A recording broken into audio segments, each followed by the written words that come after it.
Alright, welcome back to the Survival and Basic Badass Podcast, Kevin and Chuck. Today, well, we're going to talk about a couple things. One is something called Operation Gladio. The other is we're going to talk about the CIA. We're going to talk about hidden caches. And we're going to talk about building a network. And we're going to just kind of build on all of it. So let's first get started. We're going to talk about Operation Gladio. Now, Operation Gladio was at the end of World War II. We decided to set up a network. And, it can be debated. Maybe the Catholic Church decided to do this. Maybe the U.S. government. It's a big gray area. It was NATO.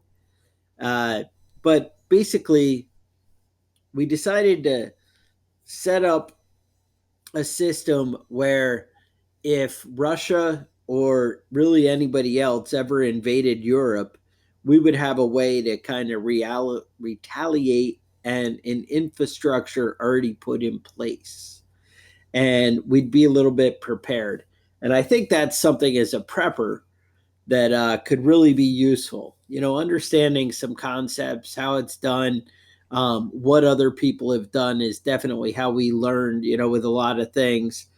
And, see what kind of tricks the government had in order to be prepared for an invasion or a takeover. And I guess, from a prepper point, I kind of wonder, I feel like martial law and the government kind of occupying your area might be similar to a takeover. So I wanted to kind of dig deep. Kevin, I know it's a big mess, but tell me about Operation Gladio. All right. Well, Operation Gladio is the code name for clandestine stay-behind networks of armed resistance that were originated by the Western Union, NATO, and the CIA. Now, almost every country in Europe that wasn't communist had its own setup. Operation Gladio technically is the name of the Italian version of this. Okay. And that was the first one that was kind of discovered. See, what happened was they set up these caches of high-grade military equipment and weapons. Automatic weapons, hand grenades, C4, rockets, all sorts of stuff. And they were setting up these caches all over Italy. And they had certain people involved with each one. What it was designed to do was be basically like the resistance fighters in France during World War II, but for each country and set up to be well armed. And it was basically small terrorist organizations, basically, based on attacking military targets. And things just got a little out of hand when you have secret networks of anti-communists with large amounts of weapons. Things get a little bit weird. So in Italy, the 1960s and early 70s, they call it the years of lead. And basically what it was just people blowing each other up, nonstop. People were getting murdered. There was mafia. There's every type of organization you could think of was going hard to try and be in charge of Italy. Right. And some of those groups were very much socialist. And they started getting blown up all the time. And it seemed a little bit weird because it wasn't just socialist groups that were getting blown up and assassinated, but it was also police officers that were investigating. So somebody called the police in Italy in the 1970s and said that they saw a dead body in a car, and it was parked at such and such a location. So the police went over there to go check it out. And when they got to the car blew up and killed all the cops. So they started doing some investigation of that, and it turns out the car blew up not from dynamite or anything, but from C4, like military grade C4. Something that's not something you see with everyday terrorists. And they started investigating, and it got weirder and weirder and more complicated, um, until finally they kind of figured out what was going on. And they said that the CIA had set up these caches, but the truth is there are a lot of people involved in it, and a lot of different countries involved in it. Um, so Well, that's so the in thing. I in mean, I was reading the Italian Mob. I was reading Opus Dei. I was, mhm, the Vatican, and all these people were kind of trusted with this, and right, it just is a big, huge, deep dive cover up. But as much as it's crazy, it's they were desperate to come up with a solution, and everybody wanted in on it. But I feel like there were hands. I don't know. I feel like the Vatican always has their hands in shit. And honestly, Opus Dei is especially in Italy. always kind of, been pulling strings on stuff like this. And I feel like they pushed for it. And then, we go along, everybody goes along. I mean, it was NATO. This is definitely not something to just blame the US. This is Right. all of NATO. I mean, everybody was kind of in on this. If anything, I mean, again, there it is so hard to sort out the origins. I feel like I would kind of want to blame the Vatican. It just it's a big Well, mess. yeah. Now in let's see. There's the Six Powers Lines Committee that was Okay. involved with this, which I've never heard of. Also in Austria, it was the Austrian Association of Hiking Sports and Society that was running this. Doesn't sound like a nefarious organization, but they convicted two guys, Hugo Rosner and Theodor Sokek. They were convicted in Austria for setting up this network, but then Okay. mysteriously, for no reason, they were just pardoned and let go. So it's like there's a lot of high level people involved in this, and nothing really came about it. In Right. Denmark, it was called Absalon. France, it was called Plan Blue. That set up in Germany, but they ended up having to dissolve that early because all the people in charge of it were like hardcore Nazis, not like part of the Nazi party when it was going on, but like serious hardcore neo-Nazi, fascists. Greece, it Gas was the called Jews and yeah. yeah, those Nazis. Yeah. In Greece, it was called the LOK. The mountain, it was drawn from the mountain raiding special companies. And it was going on in the Netherlands, Norway, Portugal, Turkey, Austria, and in Belgium. Now, Belgium was a weird one because there was a group of serial killers, is what they called them, but they were serially killing communists in Belgium. They were called the Brantbark killers, and Sure. there were three of them. They never found out who they were, but there was the Giant, which was a tall guy that seemed to be in charge of it. There's a guy codenamed the Killer, who was the shooter. He's the one actually doing the trigger pulling. And then there was the old man, who was apparently he was younger than I am, but he was old for that. I guess old is different, has different connotation. When you're in the terrorist game, All but right. he was basically the getaway driver. And there's all sorts of like they never really did discover who these guys were, but there are all these sorts of weird underground terrorist networks that were set up based on these weapons caches. And what happens is when the only tool you have is a hammer, then everything's a nail. If you set up these networks to overthrow the communists when they invade, and then they never invade, what are you going to do with all that stuff? You still got to kill commies, right? I mean, I'm not Sounds right. completely opposed to the whole idea of this thing, and I think honestly, when it comes down to it, it's one of those um, being prepared for any sort of outcome. You know, you Right. have to have an idea and a plan for it. And this was one of those plans that never really was needed, and so Okay. then was, got a little bit out of hand with, when you give young crazy people large amounts of heavy weaponry, and then don't give them anything to use it on, they're going to find something to use it for. Right. Now that sounds about right. Um, Now, if you guys wanted to get into this Operation Gladio, you could read up on this for months and months and never get to the end of it. There's so much weird, like clandestine stuff going on with this between 1947 and 1962. It's it's a little bit wild. huh. Yeah, I don't know. Everybody I read is like, yeah, I've been studying for years and I have no information on it. I don't know. Yeah.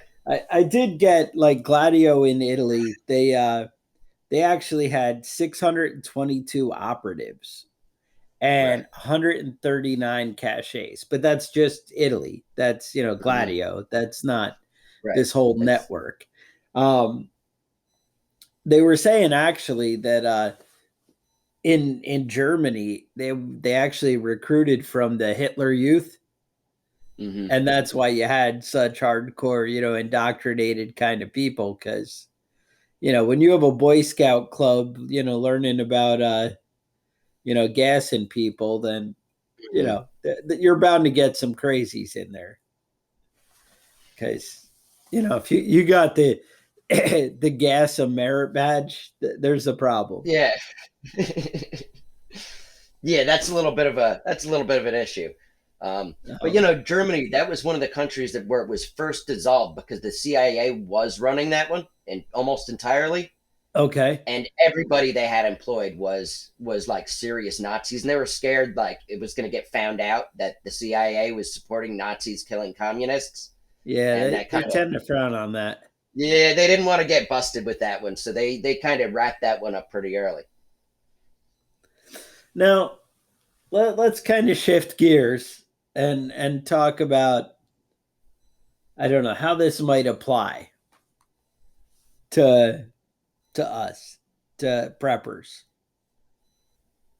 Um, so a lot of this was set up as a way to like gather intelligence, conduct espionage, sabotage.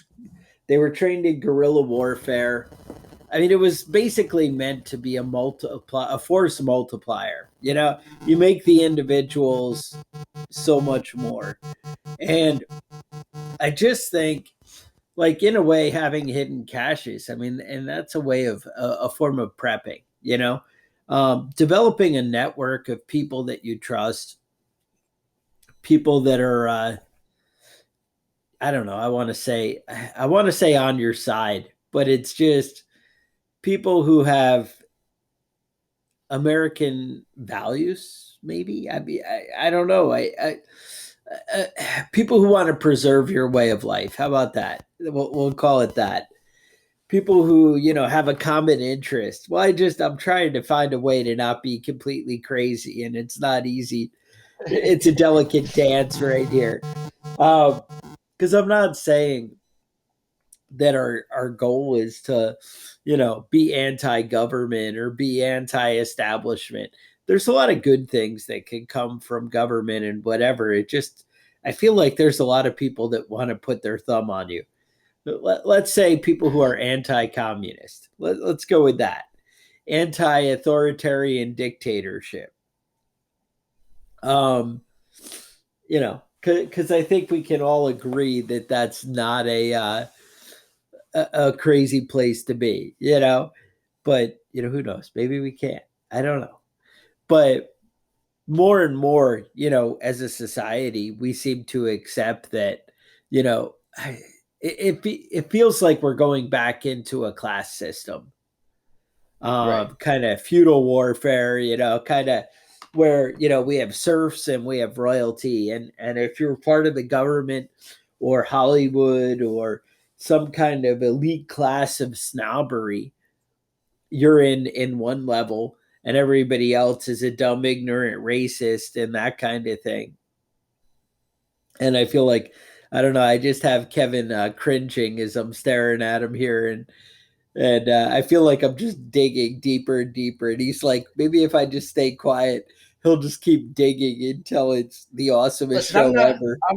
I'm not objecting to anything you're saying. I fully support killing communists. All right. Well, as long as we can get behind that. Of course, this the isn't this the road that started all this stuff with Gladio, right? That's how Hmm. it went down such a bad road. All of a sudden Yeah. people are getting the police to come out to nonsense and whatever. That's not what we're talking about.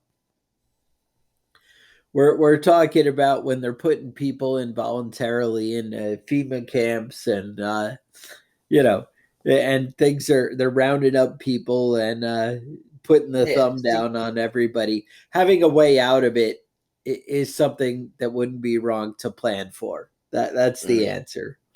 Um, but so what type of things were in these caches? You said hand grenades and C4 and things, but even simple things when governments crack down can be useful. Yeah. You, Yeah. A lot there's of a the lot of stuff. things. Go ahead. A lot of the stuff was actually communications equipment.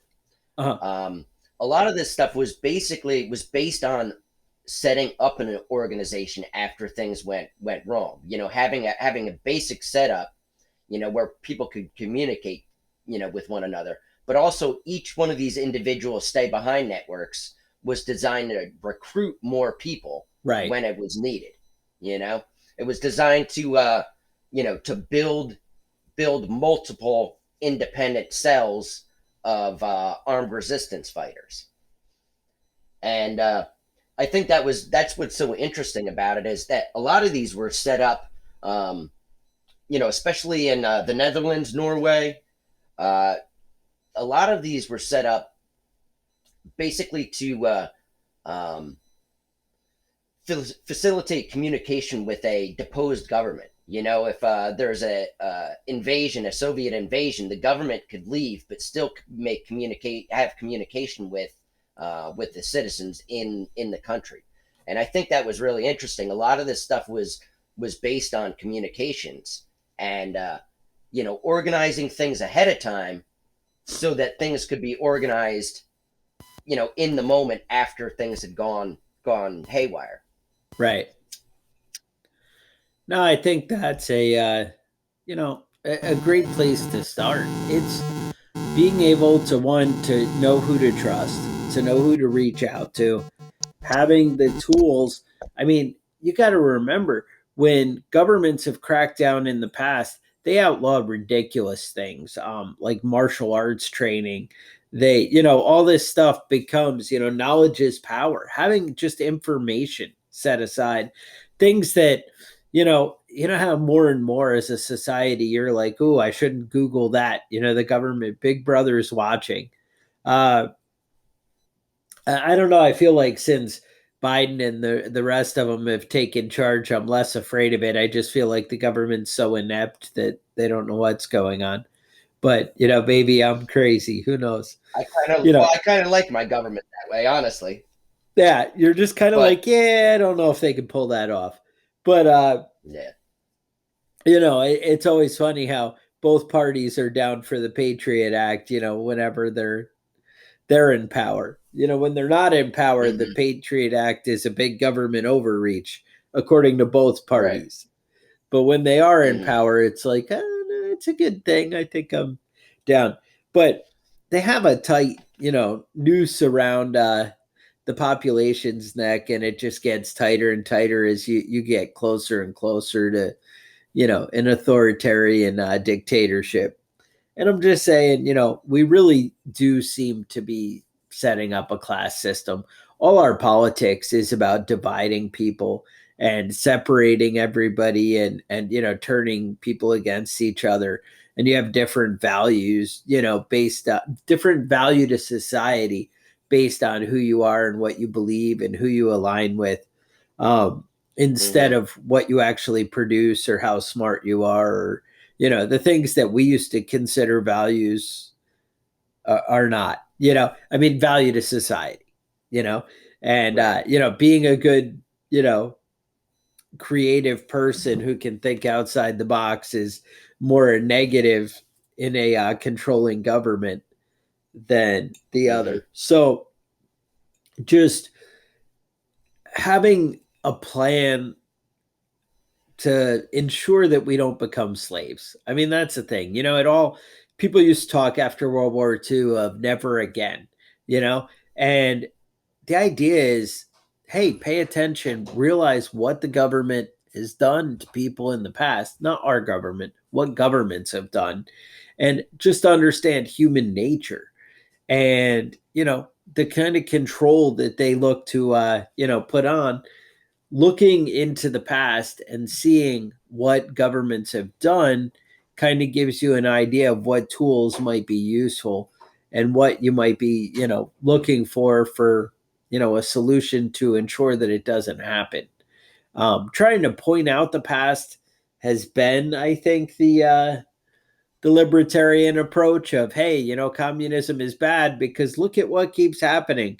But the more our schools and education system keep changing history, you would think history can't change, but it turns out you can frame it any way you want. And Mm-hmm. the more this happens, the more you realize that we're kind of losing control. We're losing a grip on society, and we're just going to a place that I feel like it's a same familiar path that we've been down before as a society. And I think that taking steps to protect the people you care about now by building some kind of infrastructure would not necessarily be wrong. And I'm not saying we need to store things that are illegal or anything bad like that. I'm suggesting that things that are legal right now, when governments change their mind, may become illegal in the future. Yeah. And I just know we've gone down dangerous roads before. Yeah. Well, I feel like a lot of people, a lot of people don't trust the government, and that's well and good. I'm I've not never one heard of those that. people. I do trust the government, but I don't trust the government I'm going to have next year. You know what I mean? I don't know that nothing is gonna get, go crazy. And I don't trust the government to tell me the truth and about everything, but I trust the government generally has my best interest in mind right now. But that doesn't mean that, next year it's not going to be some other completely different situation. Things change in the United States, day to day, especially with what you find out the CIA and the FBI and all these group, the NSA. They're always pulling some bullshit. Everyone talks shit about Snowden, but the truth is Right. nobody would know what the fuck was going on, and they'd still be doing that exact same shit if he didn't talk out about it. Now they are still doing that same shit, but now we know they're doing it. It used to be like when you say, "Oh, they're spying on everybody," people would be like, "Oh, you're a crazy conspiracy theorist." Well, they were spying on everybody, and they still are. It's one of those things where where the government has enough money and it has enough power that they can do shady bullshit, and when people are in that position, they do shady bullshit. And Exactly.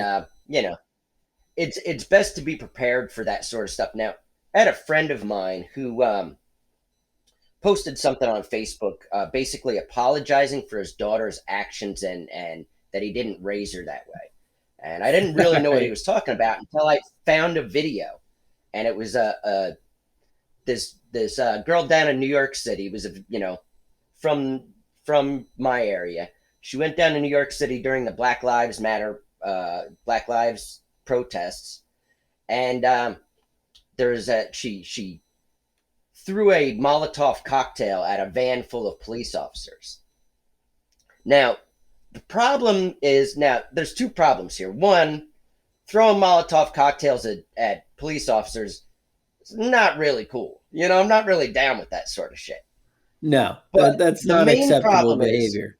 yeah, the main problem that I had with this, that he really should have been apologizing for, is this girl filled the bottle up, a beer bottle up with gasoline, and then stuck toilet paper in the top, lit it on fire, and threw it. And immediately the toilet paper went out, and a glass bottle full of gasoline just smashed against a police car. And the police car just pulled over and grabbed her and handcuffed her and threw her in the back. And now she's got 3 cases of attempted murder on her. Who Now, hasn't seen that what play you out? really should be apologizing is for not teaching your daughter how to make a Molotov cocktail that Does she works. even listen to this podcast? What are I you know, doing? seriously. Toilet paper, that's not going to work. You need a good cotton rag for that.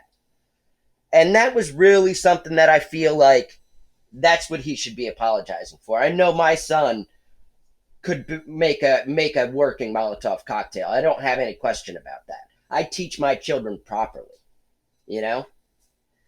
So I'm just saying, when it comes to raising your kids, when it comes to preparing for the future, um, invest a little bit of time and energy in making sure you have access to materials you might not have access to in the future.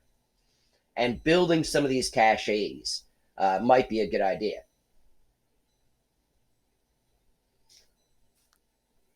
That's all I'm saying. That that only sounds right.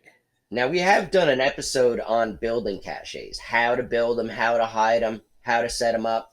What type Uh, of stuff should be in them? right, right. And How to, I position think it. that's important.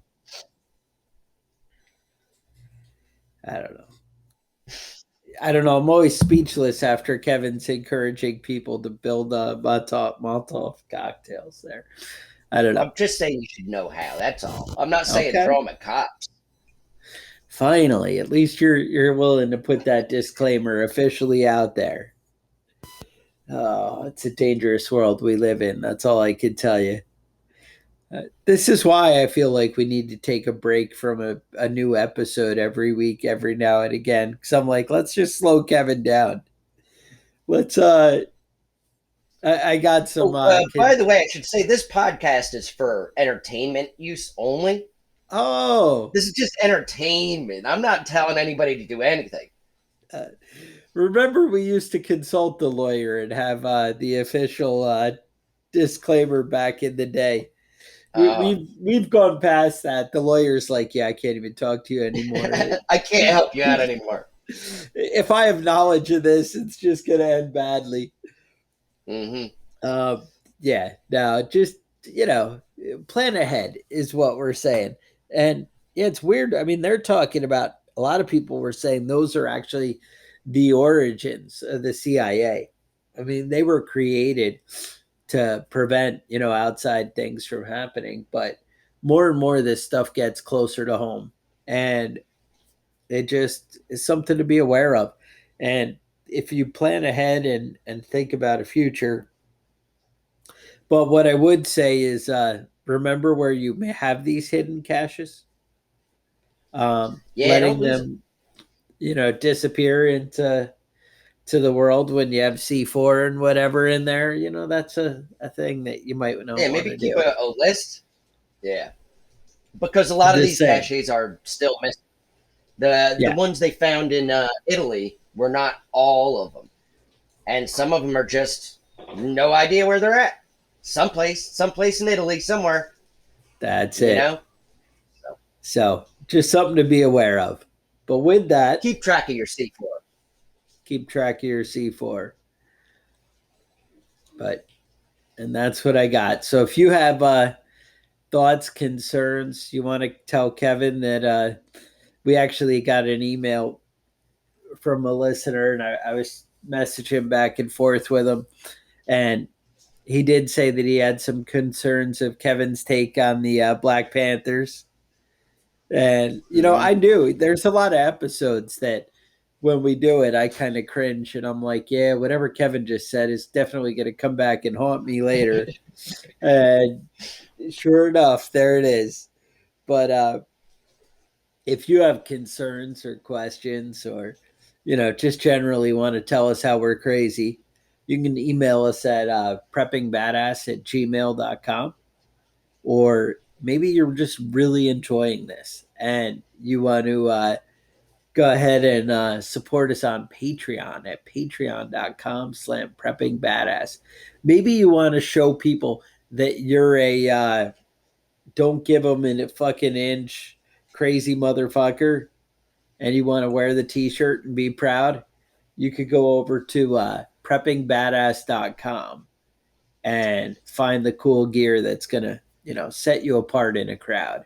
Let people know that you're a crazy motherfucker. So, with that, stay safe, and we'll talk to you guys next week. The Survival and Basic Badass podcast is a proud member of the Self Defense Radio Network.